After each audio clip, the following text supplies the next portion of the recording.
Doctor Mohammad ইউনূসকে প্রধান উপদেষ্টা করে অন্তর্বর্তীকালীন সরকার গঠন করা হবে।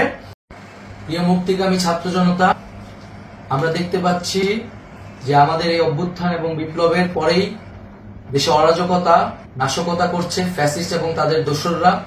আমরা দেখতে পাচ্ছি যে বিভিন্ন জায়গায় এখন গোলাগুলি চলছে, মন্দিরে হামলা হচ্ছে এবং নাশকতা ও লুটপাট করছে। আমরা মনে করি আমাদের যে ছাত্র নাগরিকদের অভ্যুত্থান তাকে নস্যাৎ করার জন্যই পরিকল্পিতভাবে এই ধরনের ঘটনা ঘটানো হচ্ছে। আমরা মুক্তিকামী ছাত্র জনতাকে সজাগ এবং সতর্ক থাকতে আহ্বান জানাচ্ছি এবং আমাদের যে অন্তর্বর্তীকালীন সরকার, আমরা সেই সরকারের যে প্রস্তাবনা 24 ঘন্টার সময় নিয়েছিলাম, জরুরি পরিস্থিতি মোতাবেক আমরা এখনই তার একটি রূপরেখা ঘোষণা করছি। আমরা সিদ্ধান্ত নিয়েছি যে সর্বজন গ্রহণযোগ্য, আন্তর্জাতিক খ্যাতিসম্পন্ন, নোবেল পুরস্কার বিজয়ী ডক্টর মোহাম্মদ ইউনূসকে প্রধান উপদেষ্টা করে অন্তর্বর্তীকালীন সরকার গঠন করা হবে এবং ডক্টর মোহাম্মদ ইউনূসের সাথেও আমাদের কথা হয়েছে। তিনি ছাত্র জনতার আহ্বানে বাংলাদেশকে রক্ষা করতে এই গুরু দায়িত্ব নিতে সম্মত হয়েছে। আমরা সকালের মধ্যেই আমরা এই সরকার গঠনের প্রক্রিয়া দেখতে চাই।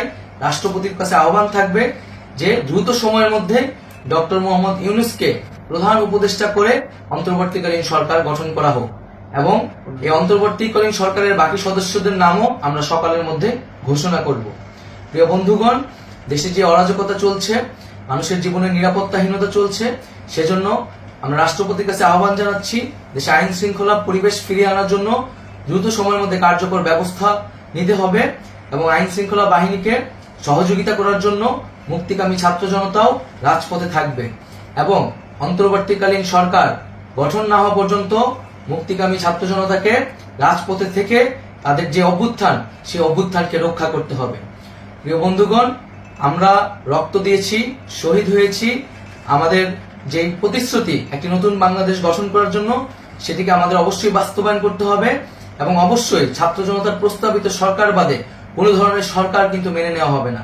আমরা বলেছি কোনো ধরনের সেনা শাসিত সরকার অথবা সেনা সমর্থিত সরকার অথবা এই ফ্যাসিস্টদের দোসরদের কোনো বিটিম সরকার কিন্তু আমরা মেনে নিব না। কোনো গণবিরোধী সরকারকে মেনে নেওয়া হবে না। ছাত্র জনতার অভ্যুত্থানকারী যে প্রস্তাবিত সরকার, অন্তর্বর্তীকালীন সরকার, যেটা আমরা সিদ্ধান্ত উপনীত হয়েছি ডক্টর মোহাম্মদ ইউনূসকে প্রধান উপদেষ্টা করে এই সরকার গঠন করা হবে, সেই সরকারকেই বাস্তবায়ন করতে হবে অবিলম্বে। আগামীকাল সকাল থেকে সকলকে আহ্বান জানাচ্ছি রাজপথে থাকার জন্য এবং আমাদের যেই সাম্প্রদায়িক সম্প্রীতি এবং রাষ্ট্রীয় সম্পদ রক্ষা কমিটির ঘোষণা হয়েছে বৈষম্যবিরোধী ছাত্র আন্দোলনের নেতৃত্বে, সকল পাড়ায় পাড়ায়, এলাকায় এলাকায় সেই কমিটি পাহারায় থাকবে। আমাদের সংখ্যালঘু কমিউনিটিকে আমাদের রক্ষা করতে হবে, রাষ্ট্রীয় সম্পদ এবং এই দেশকে রক্ষা করতে হবে আমাদের।